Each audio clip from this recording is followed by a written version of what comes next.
Howdy, folks. Grumpus Rumpus. Bah! Oh, hey, here's my one. I was looking for that. And here's some Reddit. Our first letter is titled, Am I the Jerk for Freaking Out When My Male Coworker Brought Me Pads for My Period? Have you ever felt close to your coworkers? In fact, so close that they brought you period stuff? If so, this is a story for you. I will keep it short. I work as a waitress in a restaurant with a bunch of other people, including the coworker I'm talking about. We'll call him Josh. Now, Josh has always been a very sweet guy to me, not gonna lie, although I don't consider him exactly a friend yet. I'm relatively new to this job. We hang out often, but I'm not sure that what he did was right this time, or maybe I'm just overreacting. I don't know. What happened is that when my shift was over, he called me to meet him before I got off and left. He told me that he knows that my period is going to start very soon. How very physically exhausting it is for me, because he noticed that when I get it, I get gut-wrenching aches sometimes. And I don't have a boyfriend anymore, and I don't get paid enough, so he bought me some pads, chocolate, and some mac and cheese.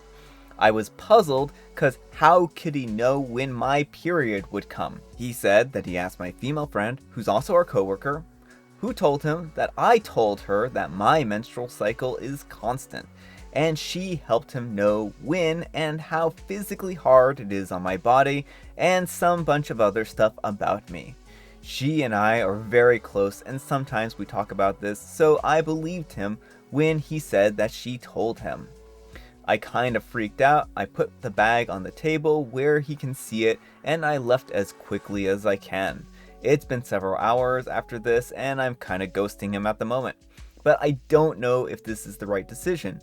This didn't happen to me before. Did I overreact? I told my friend what happened, and she said that I might have overreacted because what he did was thoughtful.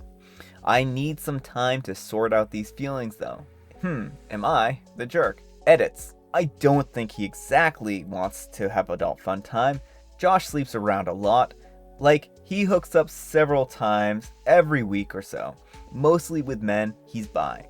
I just don't know how to feel about all this. I feel like he might have been sweet, but crossing a line for me. I'm relatively new, and I don't trust people unless I spend a lot of time with them. Josh proved, until now, that he's been nothing but helpful, amazing, and nice, especially to me. He helped me a lot when I needed him, but it has never been this way. I just feel weird. Not even my ex-boyfriend did this for me. He probably likes me, and I'm not exactly opposed to that, but oof, I feel like he messed up this big time, and I wish he never did this. I also don't know how to feel about my close friend's whole thing.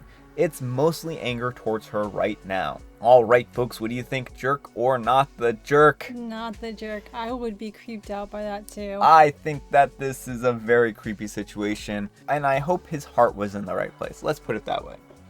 But this was a huge invasion of privacy, right? And this was sexual harassment. Who was like, hey, when is so-and-so's period? Yeah. Tell me all about it. Yeah.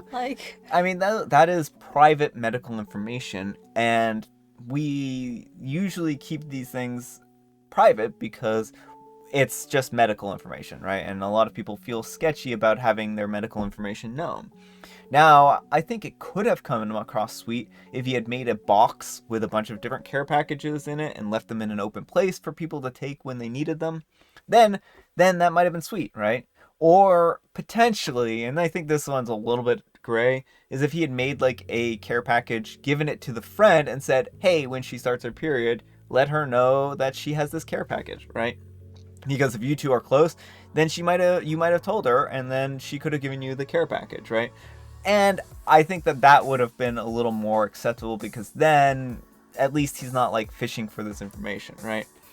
But I do think that this comes across as kind of a huge invasion of privacy. And OP, if you feel comfortable talking to them, I would sit down and discuss them about why this makes you uncomfortable.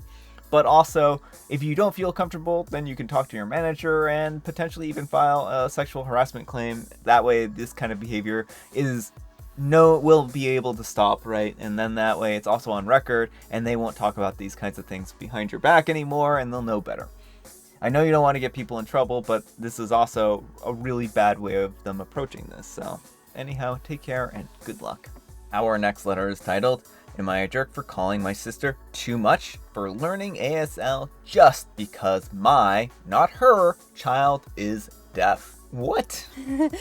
Why would you stop anyone from learning ASL for any reason? My son, 10 months old, is deaf, or at least very hard of hearing. We found out some months ago. We, my wife and I, have been talking about the future childcare accommodations that might be good for him.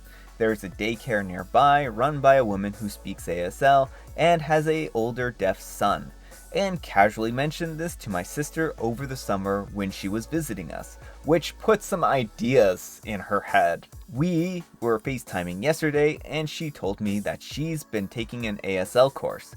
She works for a college, and she can take discounted classes, so she does this sometimes, and even showed me that her own older kids were doing some of the signs that she was learning. They all seemed so excited and having fun with it, and it just kinda rubbed me the wrong way. When her kids left the room, I asked her to stop the class, and she pretended to be confused. I think that there is a time and place for pretend confusion, but I don't think she was sincerely pretending to be confused here. She said that she's afraid of not being able to speak to my son when she visits, and so this is fine in her opinion. She's making a mockery of out of disabilities by learning ASL as something fun that she can laugh about with her kids who can hear just fine, when it's actually serious to me. And she only visits 3 or 4 weeks a year, so who cares if she can't communicate with him? We don't even know if he's going to need ASL to communicate yet, and she's just being way too intense and going too hard about something that doesn't impact her life. She ended the call abruptly and looked like she might cry, but when I texted her later to check on her, she seemed fine. I told my wife about it before bed, and my wife told me that I'm a jerk, and that she's thrilled for anyone to care about a kid's possible future language, especially since it's family. I find it weird. Neither me or my wife know ASL, but we'll learn if we have to. But not just for kicks because it's disrespectful and weird and overeager, in my opinion. Was I a jerk? Yeah, like, first of all, there's nothing wrong with people enjoying learning a new language. Yeah. Like, that's totally a normal thing. Yeah. And even to be excited about it. Yeah. And it's really awesome that she wants to learn ASL to talk to your child. Like, you're like, well, why does it matter if she doesn't want to talk to him? But, like, are you going to do that to everyone? So literally the only people your kid can communicate with are you and their childcare worker? Yeah, and that's what this seems like. And I think that this is horrible. I think that if everyone could learn ASL, then they should learn ASL. And I wish, like, that programs when I went through school had been able to teach this, because I think it's actually a really important skill to have. And being able to communicate with people who lose their hearing or are deaf, I think is actually a really good skill to have, because there's a lot of people who, as they get older, would be able to benefit from having something like ASL as a tool in their, toolkit. So I think that this actually should be a language that's taught from elementary level, to be quite honest. So yeah. And who cares? Your son may care. Like, if he is not able to communicate with, like, basically anyone in his life because you shut down them learning ASL, yeah, that's going to be really hard for him. Yeah, it's terrible. So OP, grow up a little bit. Anyhow, take care and good luck. Our next letter is titled, Am I the jerk for telling my girlfriend the way she talks about her car is weird and embarrassing? And this one is one that Amber wanted to cover. I'm 25 and I've been dating my girlfriend 23 for 9 months now. When she turned 21, her parents gave her a car and she decided to name it Angie. I learned all of this on our first date when she said Angie took me here. I thought that was a bit odd, but I let it slide.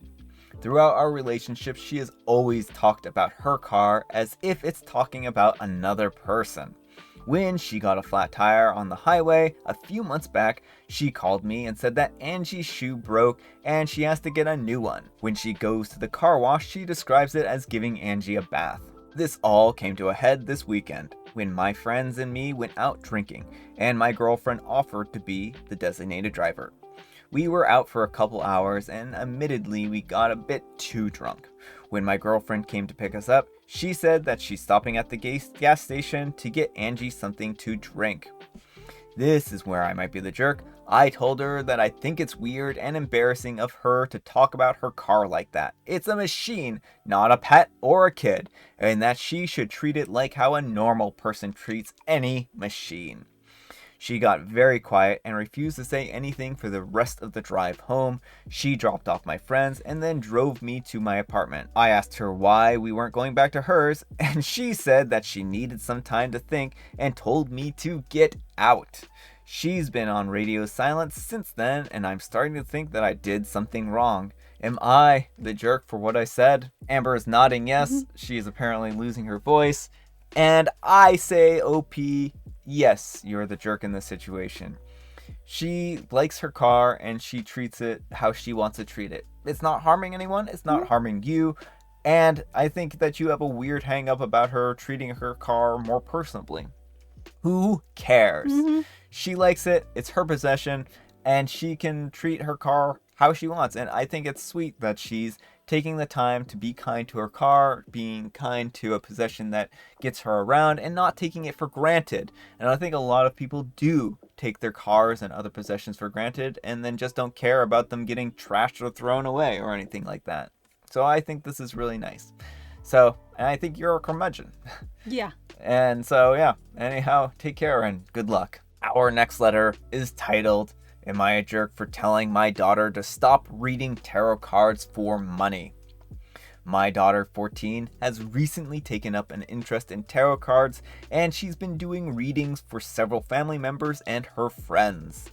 What I didn't know is that she's been doing it in school too, and for money at that. One parent got my number and called complaining, said that her son blew all of his savings on readings within a span of 4 days. I got embarrassed and I paid her back and talked to my daughter. I asked her if she actually believed in what she was doing, and she said that she didn't, but it was a nice way to make money. I got disappointed and said that she was making a fool out of her classmates, and she said they're fools and it's not my fault. I told her that I want her to stop immediately or she's going to get into trouble, and that she needs to find a more legitimate way to make money, if that's what she wants. She got upset and said that she put a lot of work into learning how to read tarot cards, and she complained to my husband, who told me I'm being unreasonable and that it's not her fault if her classmates believe in stuff like tarot cards, but I think her classmates are too young to know any better. Isn't she the same age as her classmates? And it's only a matter of time before the school finds out and gets involved. All right, folks, what do you think, jerk or not the jerk? I think Obi's being a bit of a curmudgeon. I think that OP is being a curmudgeon a little bit, but I also think that OP has legitimate reasons to be concerned. But I also think that there's a lot of nuance in this one. All right. Is the daughter taking advantage of her classmates? Maybe a little bit, but also, you know, the thing is, like, they can choose how to spend their allowance and their money how they want to, and if they're being provided a valuable service, as long as your daughter isn't doing anything to basically, like, say, oh, if you don't get your tarot card read, then I'm going to give you a bad fortune or something like that, right? If she's doing some unethical things like saying, oh, well, I'm going to put a bad spell on you if you don't get your tarot cards read, then yeah, maybe that would fall under unethical, right? But if they are coming to her willingly and just having them read the tarot cards, then I think that that's harmless fun, right? And it doesn't matter if she believes it or not, as long as she makes it clear to her classmates that this is just for fun and for entertainment. And I think that that's really where the key here is, right? So I think that it could be all in fun. I think there are maybe some details that I could make a little bit firmer of a call on, but I do, and for OP's part in here, I think OP's being a little bit of a curmudgeon, but also being a concerned parent too, to some degree. So anyhow, take care and good luck. All right, folks, it is tea time. Grab your beverages of choice. I have some tea here, and I, once again, somehow managed to guess it correctly. Amber has some mint tea. She also has a wand here. And we got a magic book. What did the father say to his son who wanted to be a tank driver when he grew up? Thank you very much. I don't know. I certainly won't stand in your way. Oh no, that's bad. And I have Mega Mint Tea. Alright folks, that's all the time we have for today. Thanks so much to Amber for joining me. Thank you for having me. Happy Friday, Junior. We hope that you're all having a great week so far, and I hope that everything is going splendidly for you and magically for you this week. Anyhow, take care, and we'll see you all tomorrow.